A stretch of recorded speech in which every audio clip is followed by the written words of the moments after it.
La dépressurisation commence maintenant et en fait, la sortie des astronautes, ben voilà, j'aurais pu avancer un peu plus. Le CDR sort à 138,11, le temps que la dépressurisation soit effectuée et qu'ensuite, la trappe soit ouverte, les systèmes mis en sécurité auparavant.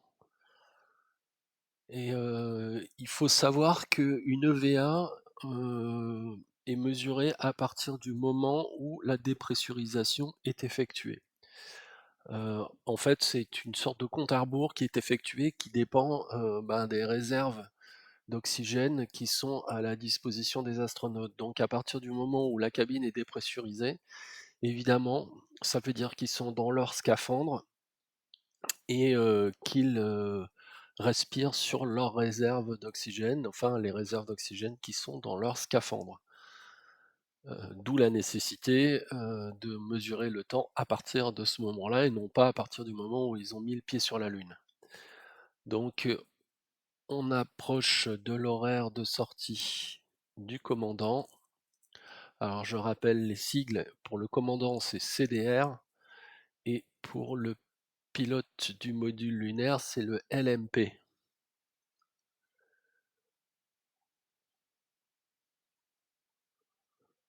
Donc 138,11. Bon, on n'est pas encore une fois à la minute près et effectivement, s'il y avait moyen pour eux de gagner un peu de temps, ils se gênaient pas pour le faire. Donc voilà, le commandant est là, normalement il est équipé, le LEM est éteint et il sort. Voilà, donc il est à l'extérieur du LEM. Et donc cette fois-ci, l'essentiel de la mission va se dérouler avec le rover. Donc il va se diriger vers le rover. La simulation devrait être plus rapide, que celle qu'on a effectuée, la fois précédente, la simulation de l'EVA numéro 1, pour la simple et bonne raison que cette fois-ci, on n'a pas tout le matériel à déposer. Donc le matériel qui est ici, là, qui est l'ALCEP. Donc l'ensemble des composants, alors ils sont connectés les uns aux autres, et contiennent les expériences qui sont pilotées depuis le sol. Alors à chaque fois, ils repassent à l'ALCEP et ils réactivent des composants. Il y a un travail de maintenance tant qu'ils sont sur la Lune, mais à ce stade-là, pareil, on va pas. Ah bah si, alors justement, bon, ce qu'on fera, c'est que normalement, le LMP va au CEP pour le mettre en route, justement. Donc, 38-14, normalement, le, le LMP va sortir. Donc,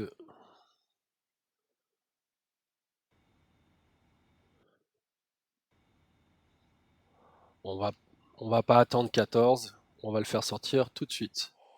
Voilà. Donc, les deux astronautes sont dehors. Et donc, le LMP, donc Jack Schmitt ici. Alors, je vous rappelle, pour reconnaître le LMP, sa combinaison est blanche, toute blanche. Et la combinaison du commandant dispose de décorations de bandes rouges sur les jambes, les bras et le casque. Donc le LMP, lui, va aller vers les expériences et les mettre en route.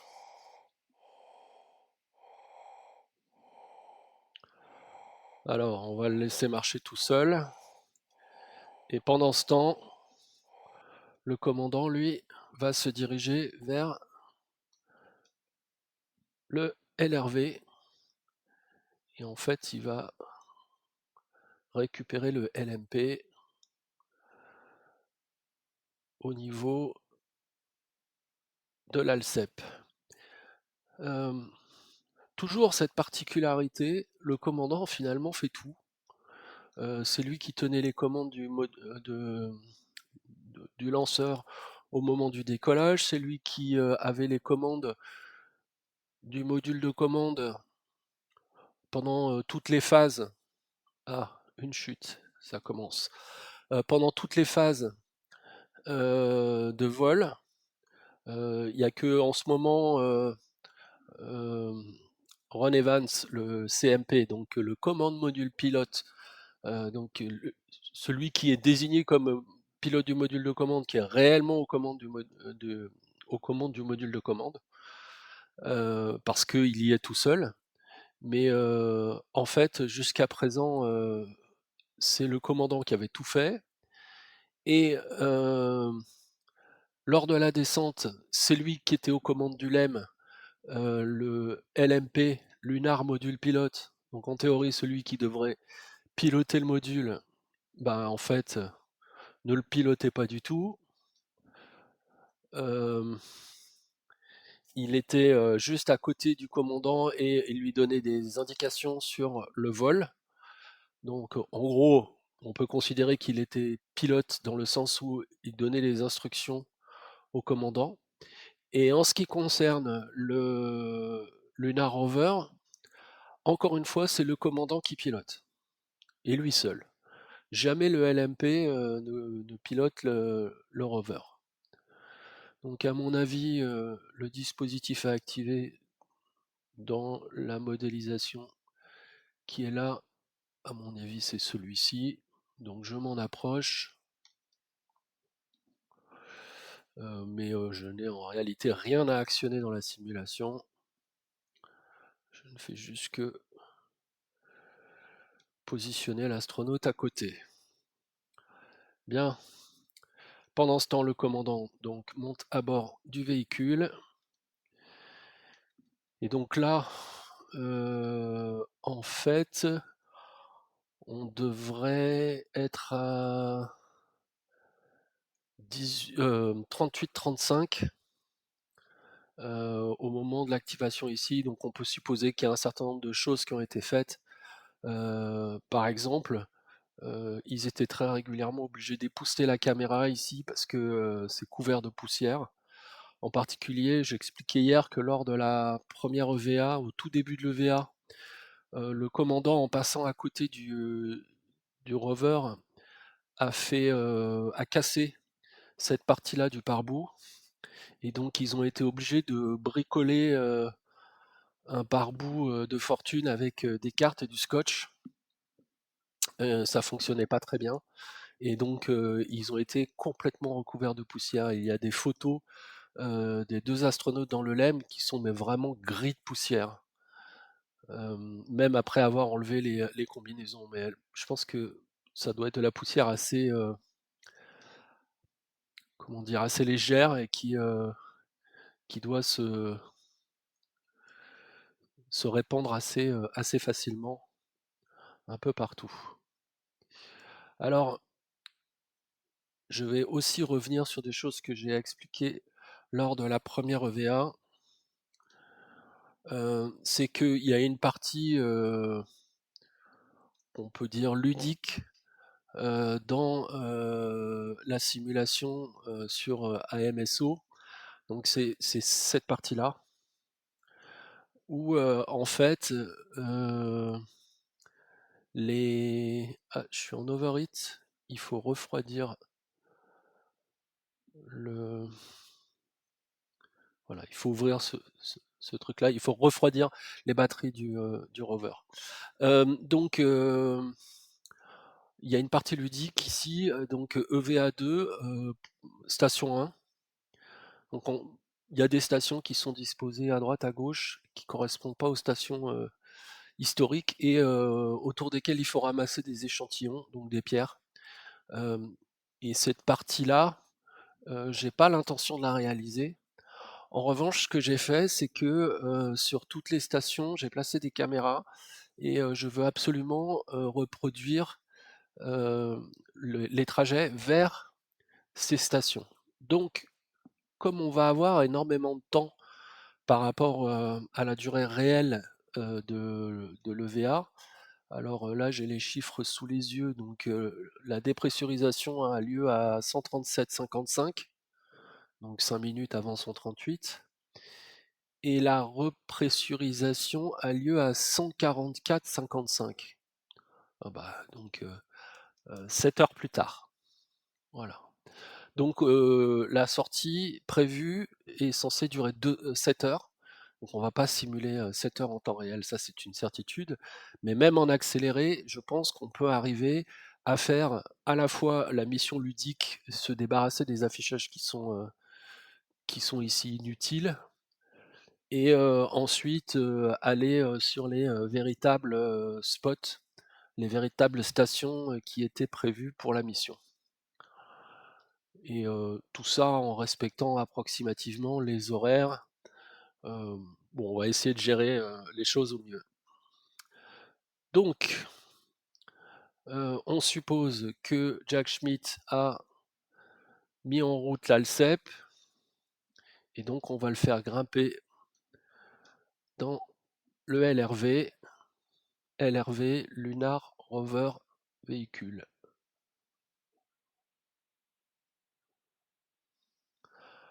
Comme je le disais hier, hein, la démarche des astronautes, au niveau de la simulation, bon, c'est pas génial, il faut bien le reconnaître. Mais en revanche, heu, au niveau décor et même réalisme du LRV ou ce genre de choses-là, c'est quand même plutôt bien fait.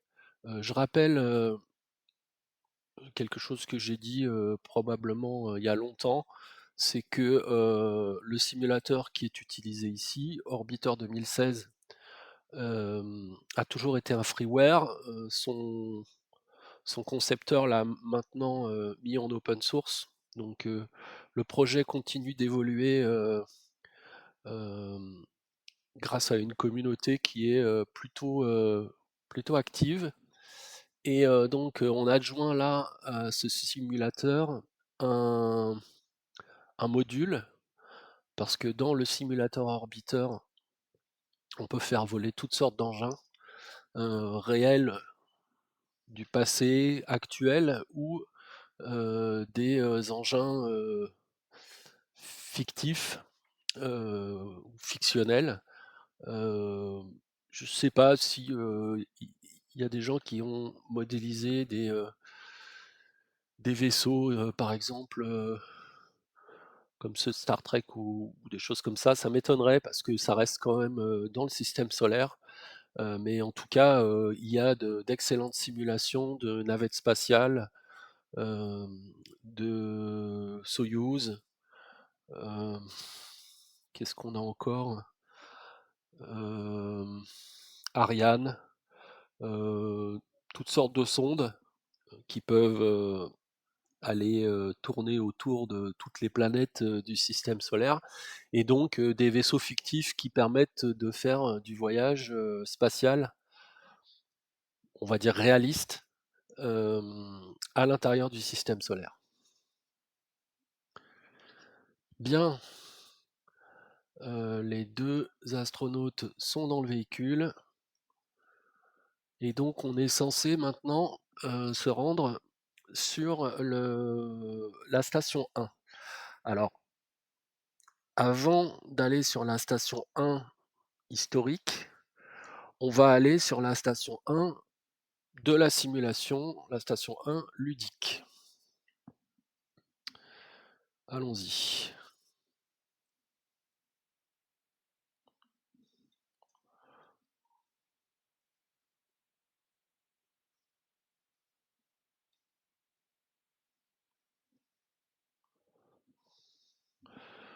Bon, je pense que le concepteur, du module a dû faire en sorte que les stations soient à peu près dans les mêmes coins Mais en revanche, une chose est certaine, c'est que ce ne sont pas rigoureusement les mêmes endroits et moi je veux vraiment aller aux mêmes endroits.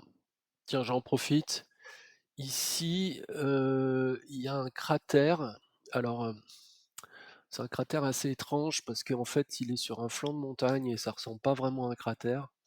Voilà, ici, c'est le cratère Lara et c'est, je crois, le point le plus éloigné, que, les astronautes de la mission Apollo 17 ont rejoint. Donc on va y aller et on va aller au bord du cratère Lara, hein. Ils sont pas descendus, ils descendent pas dans les cratères, c'est trop dangereux. Ce serait trop compliqué de remonter. Donc c'est ce point-là, et nous, on a atterri quelque part par là, là, par là, entre ce cratère-là, Sherlock, et ce cratère-là, Kaamelott. Alors notre point d'atterrissage, on s'en est déjà un peu éloigné. Ah, je tourne tout dans tous les sens là. Voilà. Donc voilà Sherlock et voilà Kaamelott.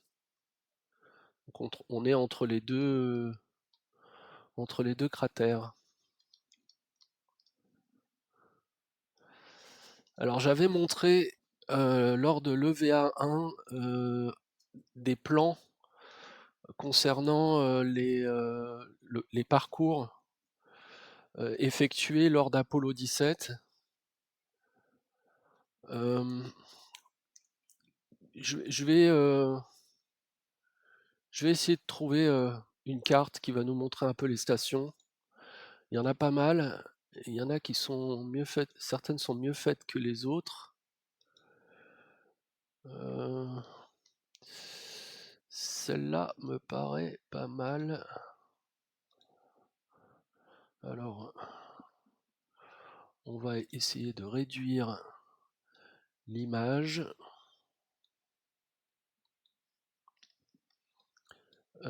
Et on a, sur cette image, on a des approximations des distances, mais on peut aussi, consulter tout simplement le site Wikipédia pour savoir exactement combien ils ont parcouru, sur la Lune. Hem,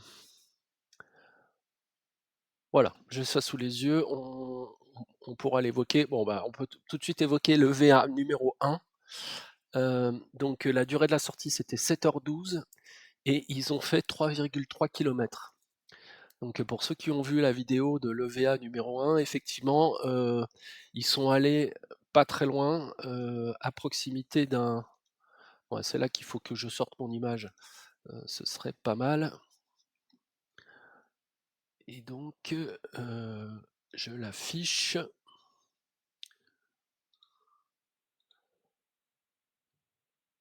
Voilà, donc les astronautes, sont allés jusqu'au cratère Steno. Donc ils sont partis, du LEM, qui est donc entre Sherlock et Kaamelott, pour aller jusqu'à Steno. Donc effectivement, c'est pas un énorme parcours. Le parcours le plus long, ça va donc être celui-ci, donc un aller-retour jusque au bas du South Massif, à l'intersection avec le Scarp. Donc si on revient, sur la simulation, alors avec la carte en travers, j'espère que, ça va pas trop gêner pour voir, mais on va essayer. Donc, on peut revoir un peu les lieux, on peut même essayer de s'orienter de la même manière que sur la carte. J'essaye de faire ça du mieux que je peux. Hem, donc, là, Sherlock et Kaamelott, ce sont, ah! Je suis perdu dans les fenêtres, voilà. Sherlock et Kaamelott. Ce sont ces deux-là. Ok. Steno, ça doit être celui-ci. Powell ici. Ah, je vais mettre la carte. Est-ce qu'elle a bougé là? Ah non, sur le logiciel, elle bouge pas. Comment je peux faire? Ah, je peux. Non. Ah, ah voilà. J'essaye de faire bouger la carte. Alors, comme je l'ai déjà dit, je suis pas grand spécialiste de du stream encore. J'apprends tous les jours. Donc a priori, là, on devrait voir à peu près les cratères qui nous intéressent.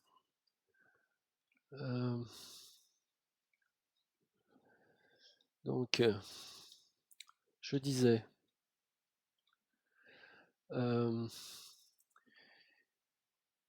ici Sherlock,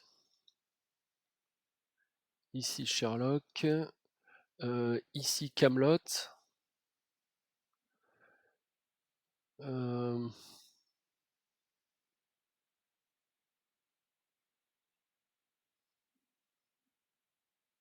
Powell et Steno. Ah oui, Powell et Steno sont ici. Horatio est ici. Et donc après, donc le Scarpe qu'on devine ici. Et donc on va s'approcher. Alors il y a, comment dire, ici là, on voit qu'il y a une inscription Light Mental qui correspond à cette zone ici qui est plus claire. Donc c'est probablement de la matière géologique différente. Ici on voit la frontière du South Massif qui se trouve ici. Là on voit bien le bord du South Massif. Et donc a priori on va aller jusque là. Voilà. Pour en revenir aux distances, alors puisque j'ai cet écran-là, je vais l'agrandir et donc je vais le déplacer. Je vais le remettre là. Pourquoi? Ah oui. Et donc voilà, pour ce qui est des distances, on les voit ici. Donc elles sont précisées sur la fiche Wikipédia. La première sortie, c'était 3,3 km. Cette fois-ci, ça va être 20,3 km. C'est énorme. Donc, c'est 10 km aller, 10 km retour environ. Si on voit ici là, on a 2 km. Donc, 2, 4, 6, 8 km à vol d'oiseau. Et après, bah, comme ça tortille un peu, effectivement, ça va faire un peu plus au retour. Et donc, bah, ils ont parcouru 10 km. C'est vraiment impressionnant. Personne n'est jamais allé aussi loin. Et c'est ça qui fait tout l'intérêt de cette mission. C'est probablement scientifiquement la mission la plus intéressante des missions Apollo. Alors on y va. Pour l'instant, on va se contenter du spot numéro 1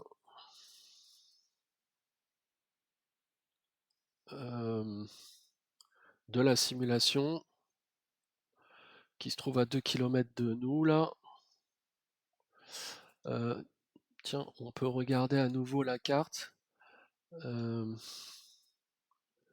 Alors je raffiche la carte.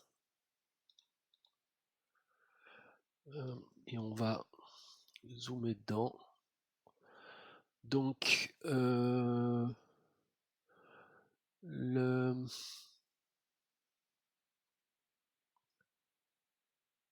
Lunar Rover 1, donc ça doit être, ouais, ça doit être des arrêts.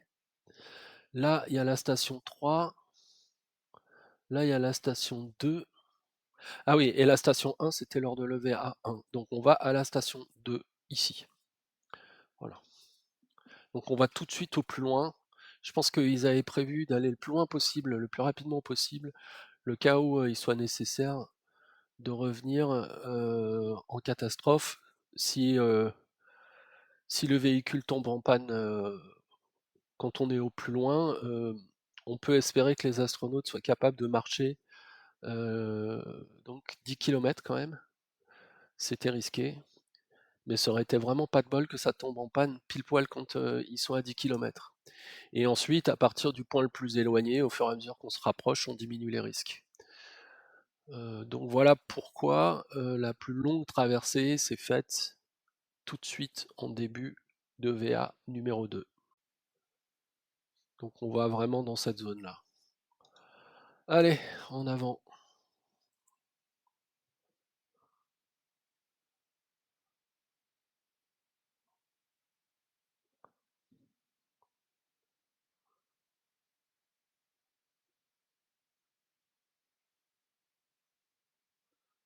Alors là, je sens qu'en face de nous, il y a un cratère. Encore un.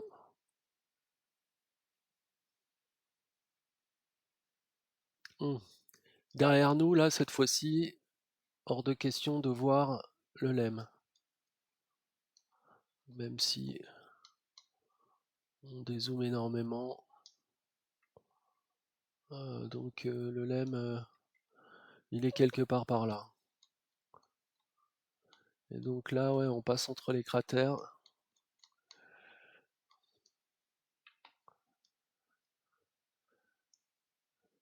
L'antenne là est bien orientée vers la Terre. On va voir si on tourne, si l'antenne pivote aussi.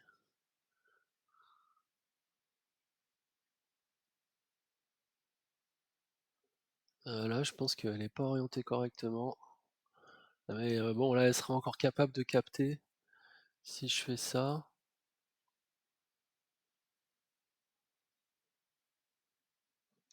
Voilà, je pense que voilà, bon, bah, quand j'ai regardé, c'était un pur hasard. On aurait pu croire que c'était fait exprès, ça l'est pas. Allez, on se remet sur notre trajectoire. C'est là-bas qu'on va. Heu, je veux voir où je vais quand même.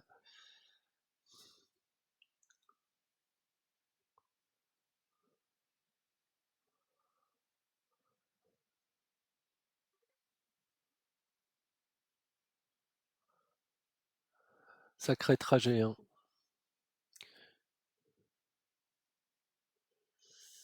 Heu,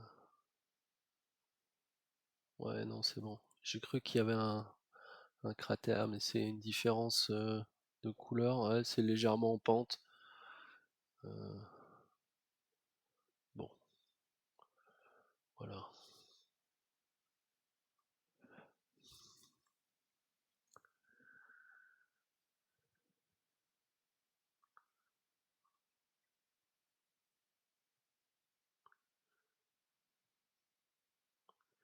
Bon, à mon avis, il y en a plus pour longtemps avant que la voiture nous dise qu'elle a trop chaud.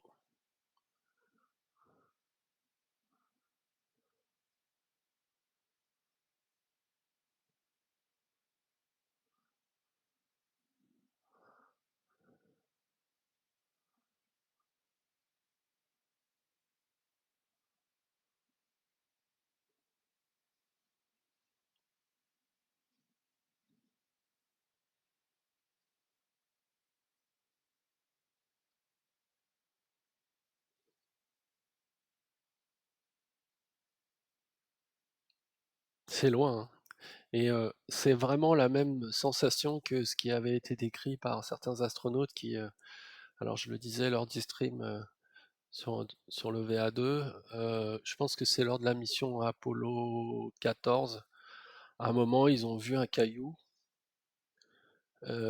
qui paraissait intéressant. Alors quand je parle d'un caillou, il s'agissait d'un rocher, hein. Et donc ils ont voulu y aller et au fur et à mesure qu'ils avançaient, en fait, ils se rendent compte que c'était beaucoup plus loin que ce qu'ils avaient imaginé et en fait, le caillou qu'ils imaginaient plus petit était gigantesque. En fait, il perdait complètement le sens des proportions, à la surface de la Lune. Ah ça y est, overheat. Et c'est logique puisque, bah, effectivement, il y a aucun repère, ni de distance, ni d'échelle, quel qu'il soit, à la surface de la Terre, un arbre, et tout de suite on a une idée des dimensions auxquelles on fait face. Là, il y a rien, et un caillou peut être aussi bien petit que grand, on n'en a aucune idée. Du sol à la verticale du point station 2 historique. Donc encore une fois, il s'agit du point le plus éloigné que, aucun astronaute, n'ait rejoint, en partant de son LEM, dans toute l'histoire des missions Apollo. Et comme ce sont les seules, missions qui aient marché sur un autre astre que la Terre, en quelque sorte, personne n'est jamais allé aussi loin que l'endroit là qu'on essaye de rejoindre. Voilà. On peut repartir. Alors allons-y.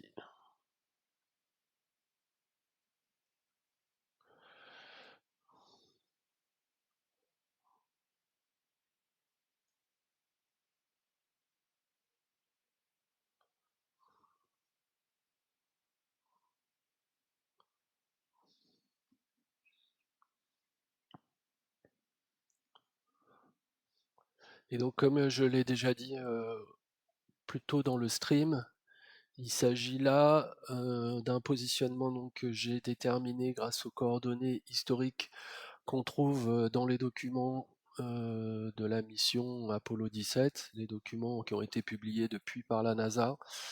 Hem donc il s'agit bien du point, historique, relevé lors de la mission. J'ai peur qu'il y ait de la déclivité. Est-ce que je peux... tant pis, je vais regarder. Alors, on est en train d'avancer. Ah oui, on est en train d'avancer vers le... Non, il est loin le cratère. Donc il faut que je repositionne la caméra.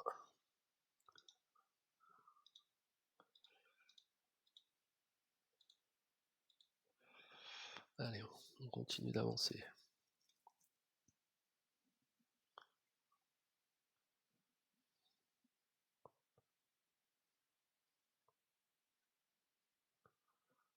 C'est loin, c'est très loin. Après, le retour se refera par étapes, comme j'ai dit en début de traversée. En fait, ils ont, comment dire,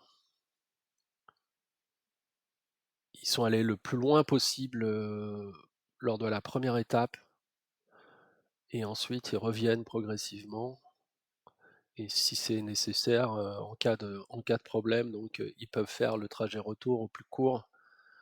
Euh, Disons qu'ils sont dans la position qui les met le plus en danger,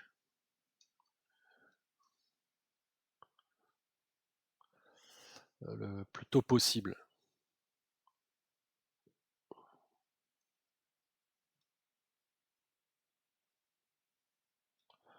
Euh, c'est sombre,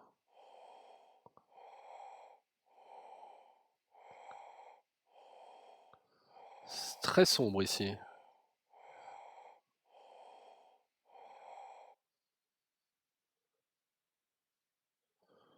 Bon, alors, je suis pas sûr qu'on va aller beaucoup plus loin, parce que j'ai l'impression que le cratère est juste là.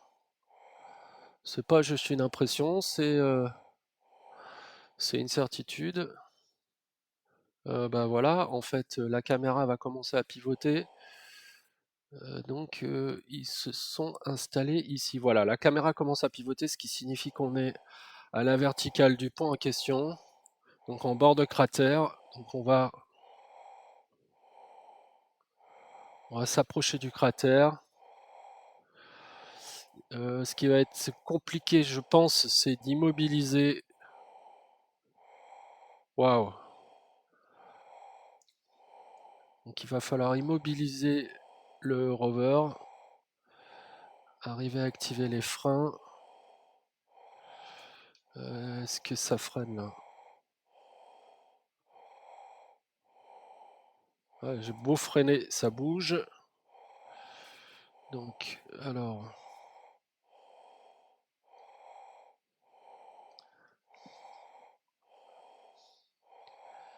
donc il faut se mettre perpendiculaire à la pente, c'est pas évident.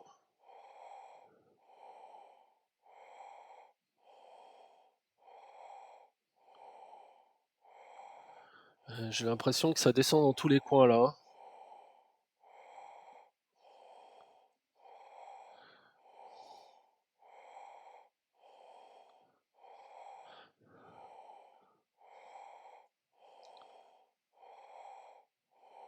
Ah, il est en train de glisser là, carrément. Il glisse vers la droite. Bon, je pense qu'on est un peu aux limites de la simulation. Là, on est vraiment dans de la pente. Et ça pose problème.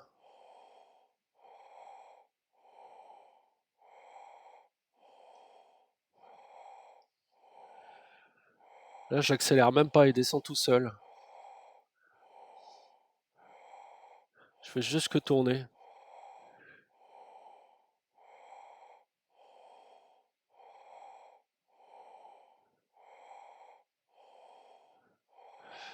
Où c'est qu'on peut se mettre? J'aimerais bien voir le cratère.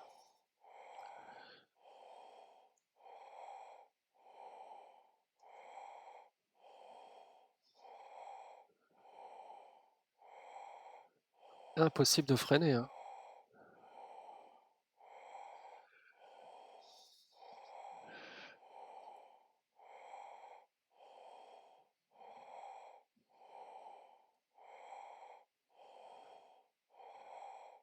Là, les freins sont bloqués, complètement bloqués, et en fait, le véhicule glisse tout seul.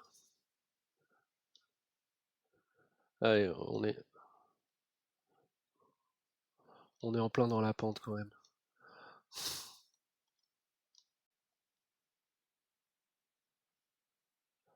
Ouais, on est en plein dans la pente. Oh! Formidable. Bien. Et ben euh, dans ce cas-là, je vais essayer. Ah ouais, alors c'est casse-gueule assuré. Voilà. Voilà. Ah oui, d'accord. D'accord. Donc ça va pas être possible, je le sens.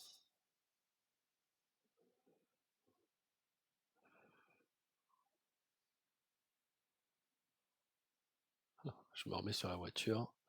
Je fais une sauvegarde. Voilà, et je réessaye.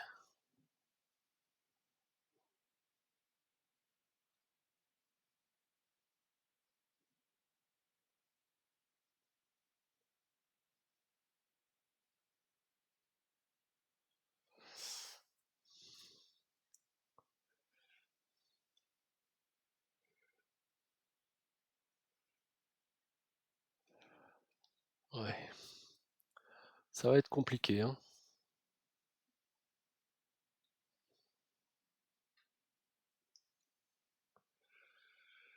Ça va être très compliqué, je le sens. Bon, je crois que j'ai bien fait de faire une sauvegarde parce que je pense que, en fait, là, la simulation tient plus la route et je vais pas pouvoir avancer.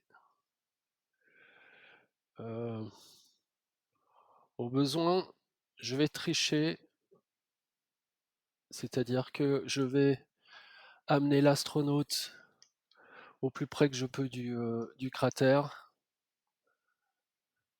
et ensuite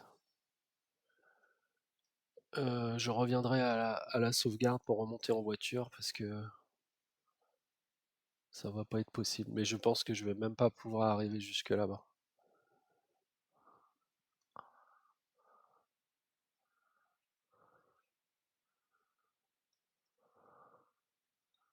Ah, à peine j'essaye de me tourner. Donc le seul moyen d'y arriver finalement, c'est de prendre la voiture. Est-ce que je peux y retourner à cette voiture? Ou est-ce qu'il faut que je reprenne ma sauvegarde?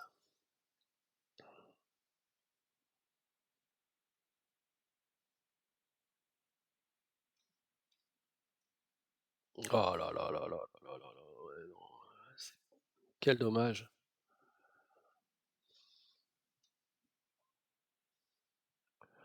quel dommage. Alors, heu, je suis obligé de bricoler.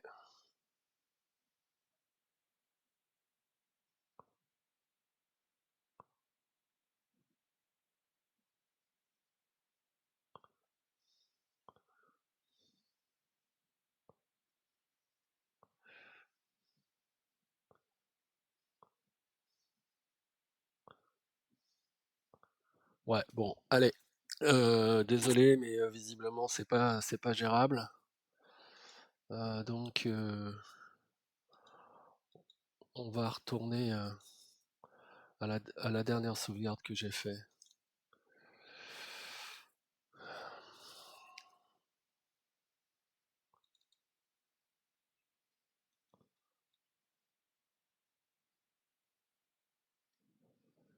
Alors elle est où? C'est celle-là.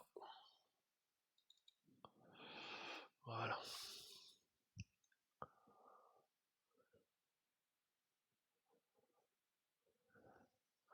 Et comme on a une sauvegarde, on va prendre le risque de s'approcher, du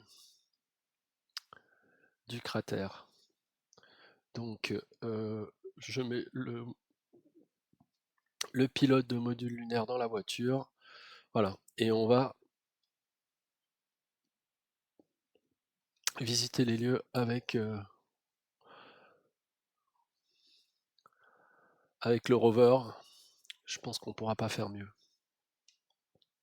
Et si le rover tombe dans le cratère, c'est pas très grave, on a une sauvegarde.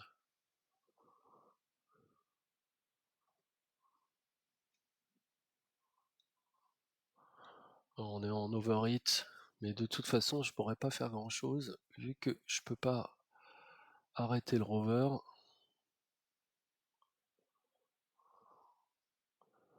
Allez, ouah, soyons fous! C'est l'intérêt d'une simulation, on va vraiment s'approcher.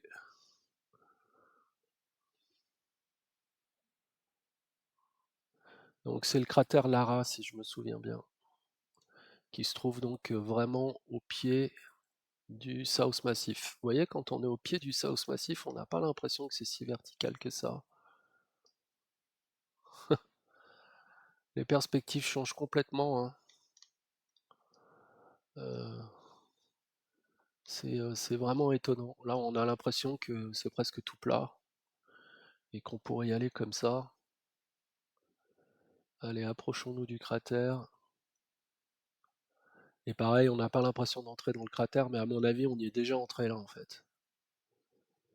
Donc on va pas tenter trop le diable et longer vraiment le bord. Ah, on n'a jamais l'impression d'y rentrer. On a l'impression que la pente s'accentue tout le temps, sans fin. C'est extrêmement piégeux, je trouve. Bien, allez, maintenant qu'on a vu l'endroit, on va filer, on va se mettre par là. Et ce qu'on va faire, c'est que on va essayer de rejoindre le point suivant. Alors, de mémoire, ce point-là doit se trouver dans cette direction-là, approximativement.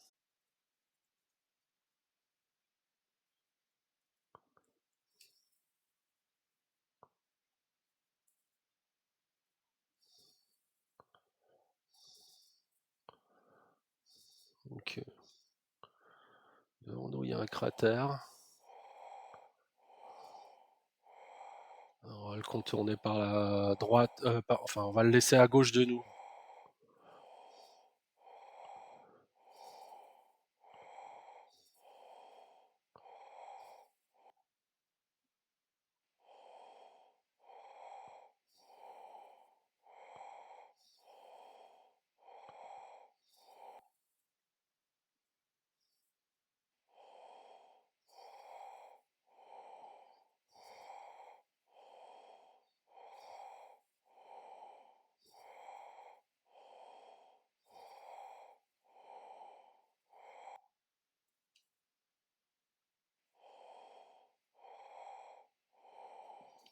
Alors,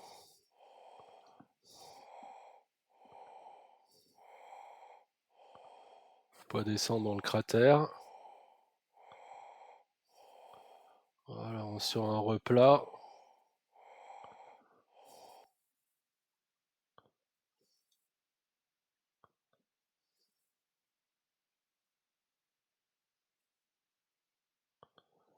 Voilà.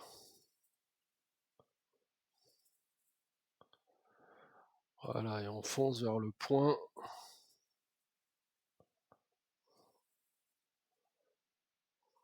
où il s'était arrêté. En bord de cratère visiblement. Voilà, on y est approximativement. La caméra est en train de tourner, donc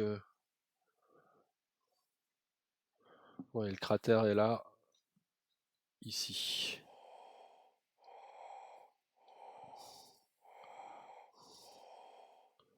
Voilà, ils se sont arrêtés quelque part par ici.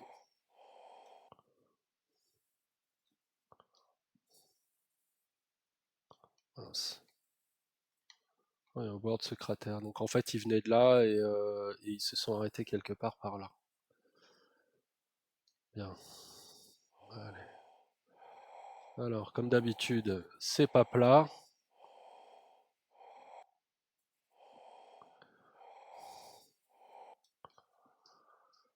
On va se repositionner par rapport à la caméra.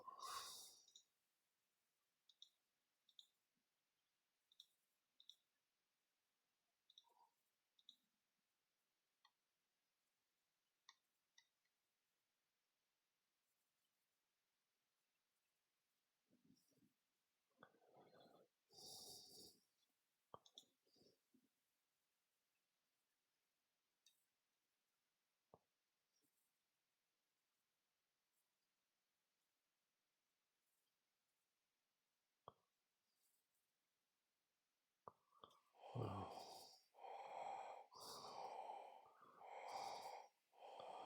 Voilà, donc ils sont passés là, avec le cratère sur la droite.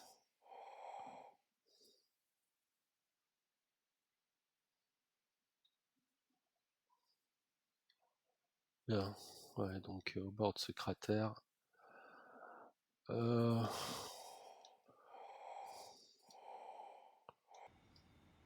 Ah,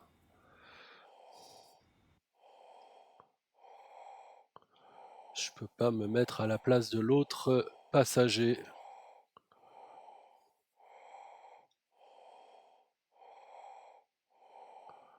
Ouais, le cratère est là. Bon allez, ne nous éternisons pas et allons au point suivant.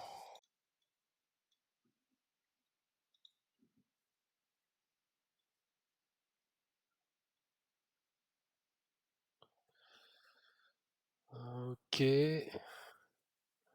Donc en face de nous, il y a un donc nous on est là. En face de nous, il y a un cratère. Va falloir le contourner donc par la droite ici, c'est-à-dire que dans le sens où on roule, on va le contourner par la gauche.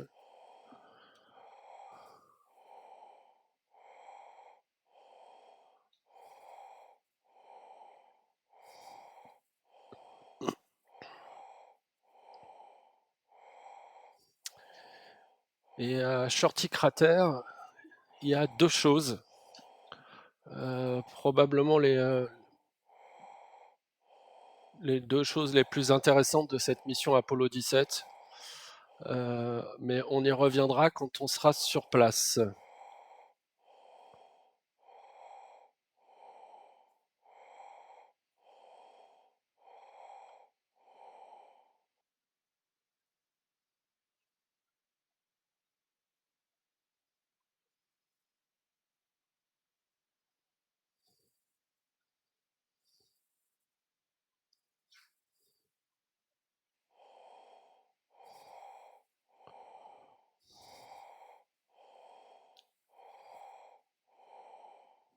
Voilà, le cratère est à droite là.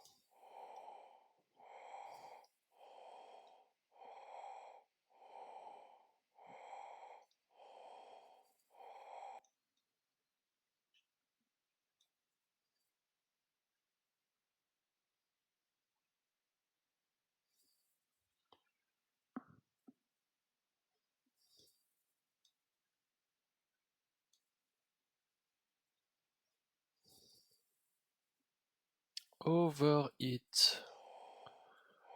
Ça a l'air relativement plat ici.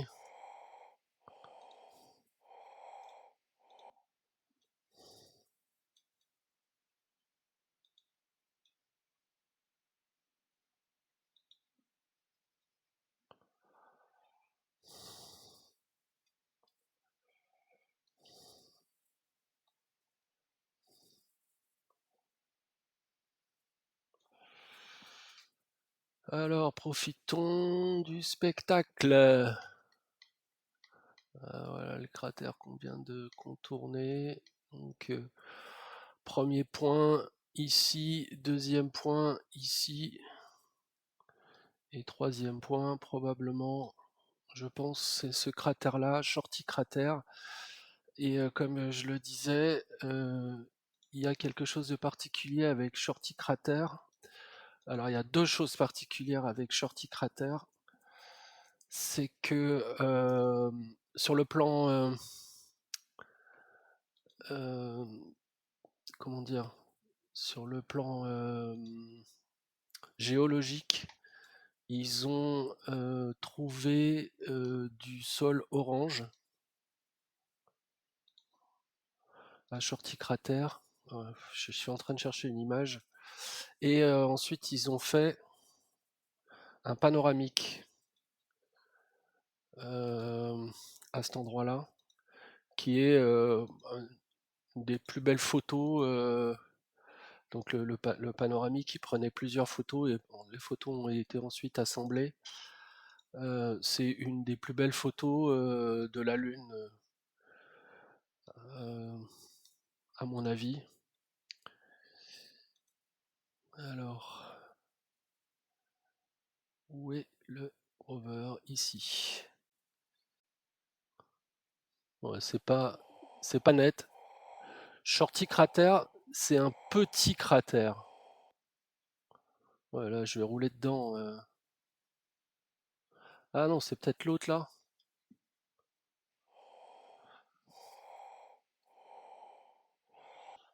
Parce que là, il n'y a rien là.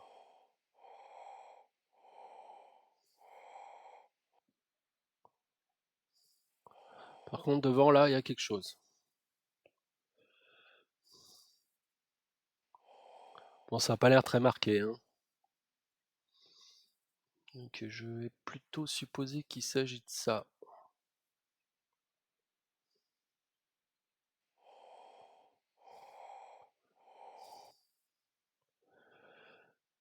J'ai l'impression que c'est plus un effet de mapping. Ouais, ouais, c'est un effet de mapping, mais en fait, il n'y a pas la profondeur. Mais Shorty Crater, il est là, donc. Bon, ce qu'on va faire, c'est qu'on va arrêter le véhicule ici.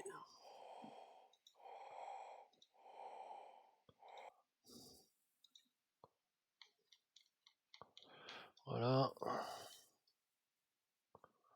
Bon, bah, Shorty, ça doit être ça.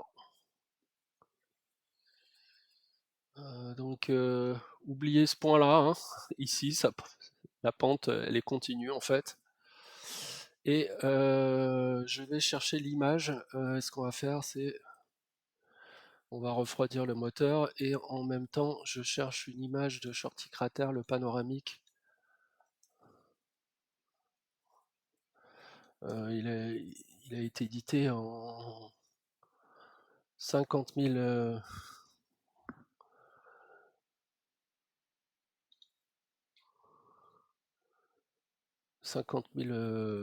éditions différentes. Je vais bien en trouver une.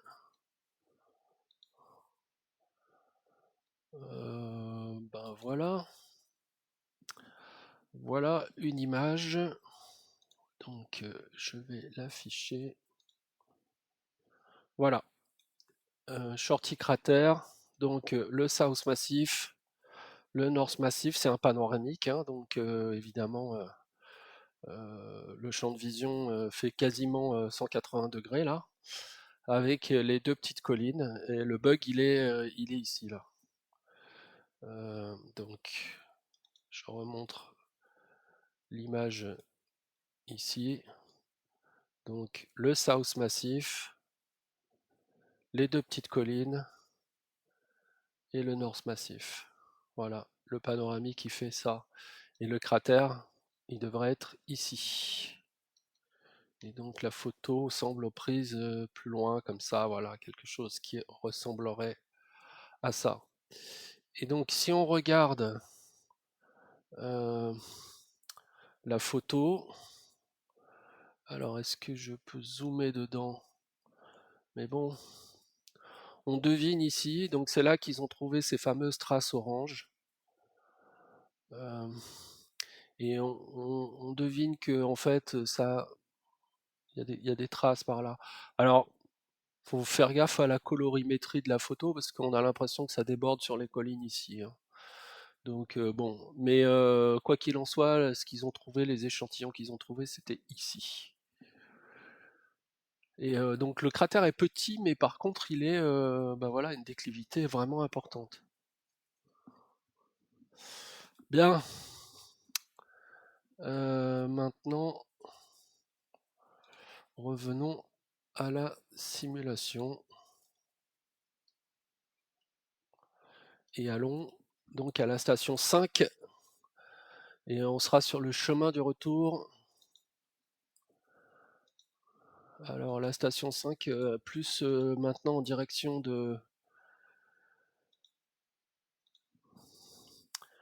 d'Ulem. Voilà. Donc là actuellement on doit être quelque part par là, bah, au centre de l'image. Donc plutôt par ici.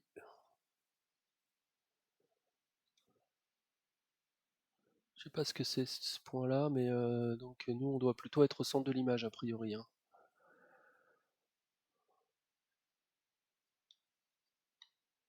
Shorty, c'est peut-être ça. Ça m'a l'air bien au milieu, donc on doit être là. Là, je fais juste un gain en altitude, ce qui me donne du parallaxe. Ce qu'on peut faire aussi, c'est revenir à la carte que j'avais. Voilà. Donc station 4, Shorty Crater ici. Et donc station 5 ici au niveau de Camelot. Et donc on va maintenant être très très proche de d'Ulem. Donc on va retourner.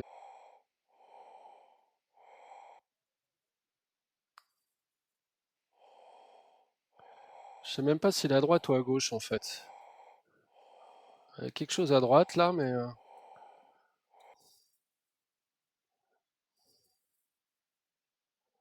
en tout cas là on n'est pas loin de la station 5. Overheat, je pense qu'on est vraiment pas loin, donc je vais pas me préoccuper de l'overheat pour l'instant. Je pense qu'on va bientôt voir le LEM.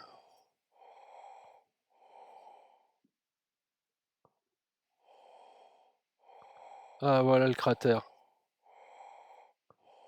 Le voilà.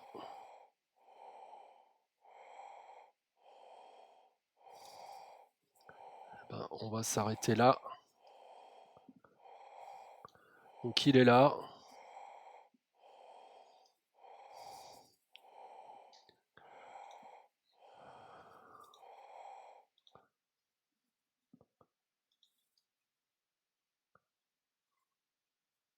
Alors, il y en a deux.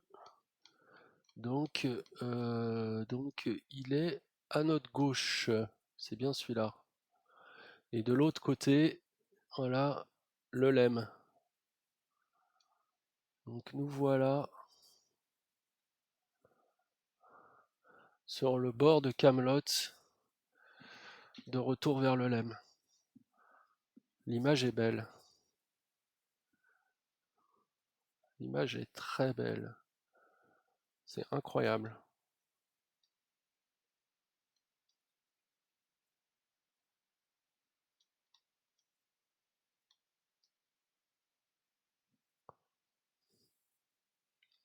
Ouais, bluffant, hein.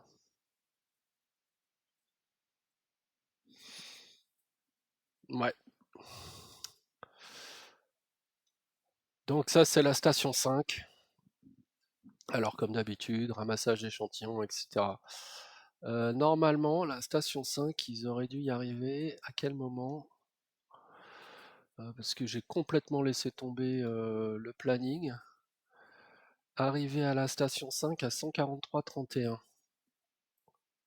On a 1 heure d'avance, un petit peu moins. Bon, moi, ce qu'on va faire, c'est qu'on va pas traîner. Waouh.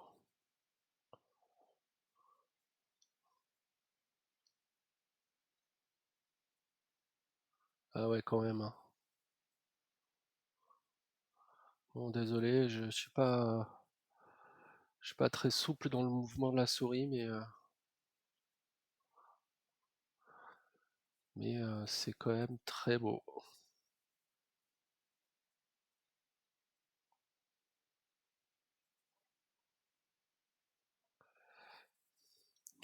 Est-ce que je pourrais pas faire ça autrement? Ah voilà, je vais faire un panoramique. Alors par contre, bah, ouais, on va enlever. Voilà. Allez, on va se mettre dans l'axe du lemme. Voilà, et on va tourner vers la droite. Vers la droite, j'ai dit. Donc, dans l'axe du lemme, et on va tourner vers la droite.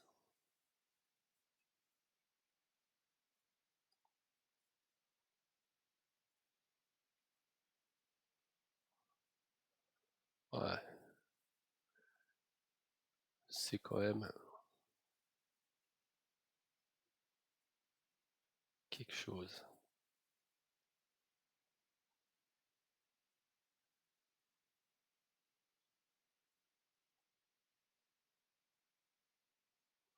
Dommage pour le bug.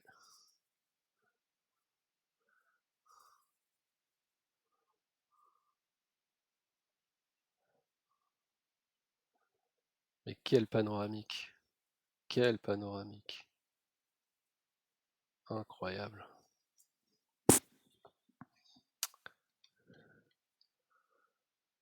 Bien. Bon, bah là, pas besoin de caméra. Next step, direction le lemme.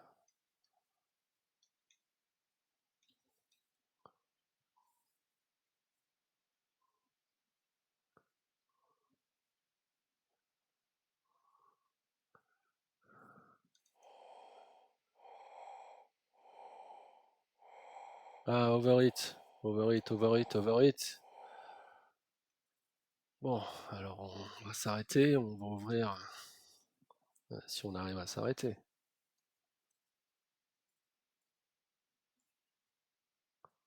Ah, voilà, évidemment, on est sur les pentes du... Si, ça veut bien.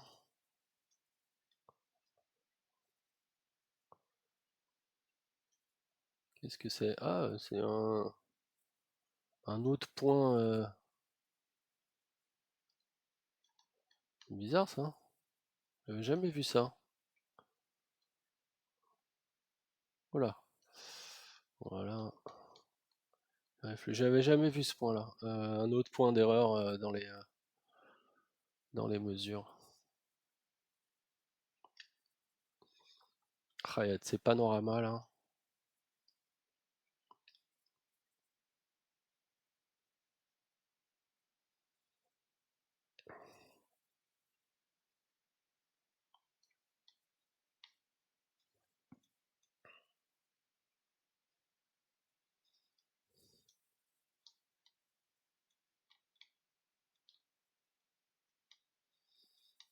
peut se mettre en grand angle aussi.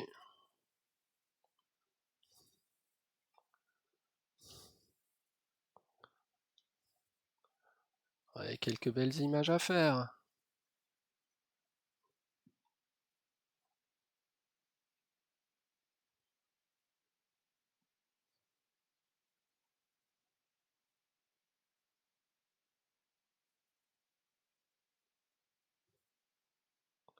Mais bon, c'est plus bluffant au téléobjectif.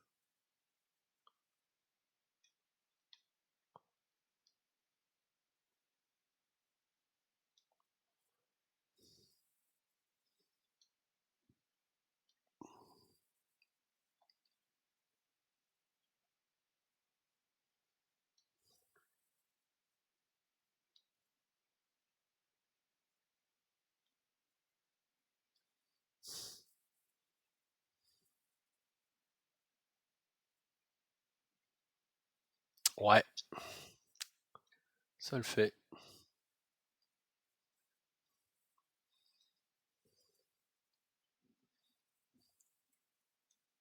Voilà.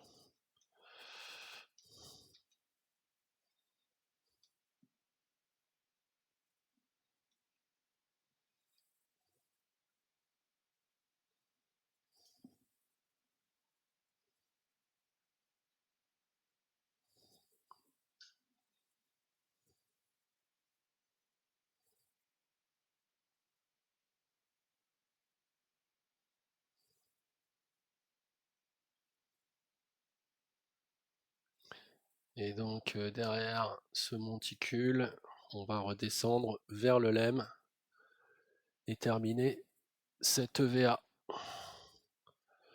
Le plus bel EVA de l'histoire de l'astronautique, à mon avis. Je précise bien à mon avis.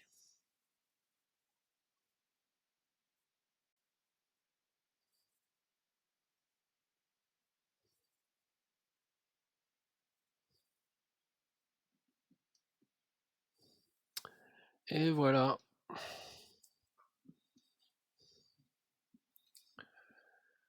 On est arrivé.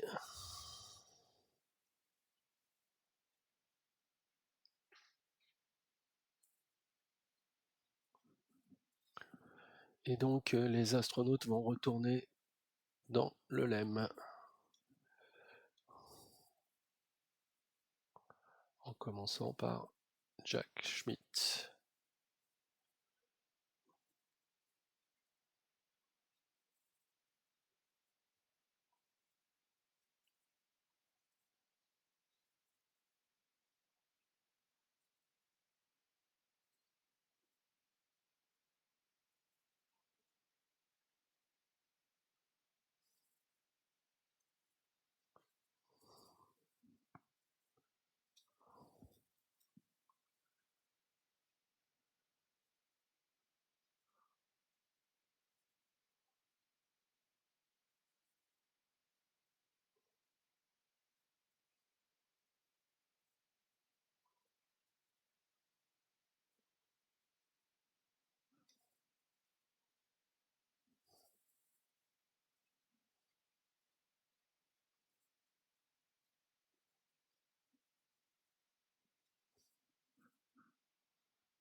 Voilà, Jack Schmitt est rentré.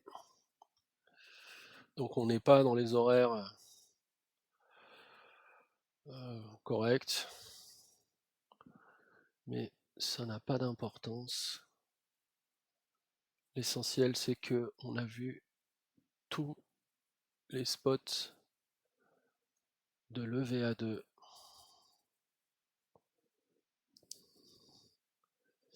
et le deuxième astronaute est rentré. Voilà. Ce qui conclut notre EVA2. Donc on est parti d'ici.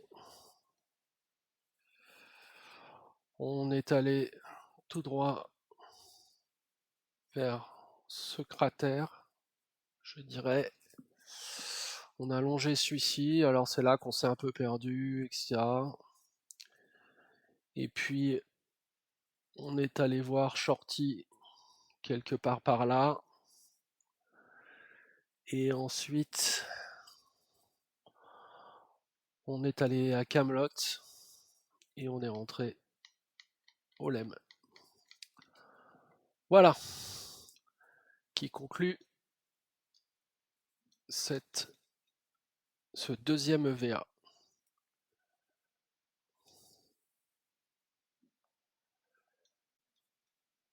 Donc à la prochaine fois.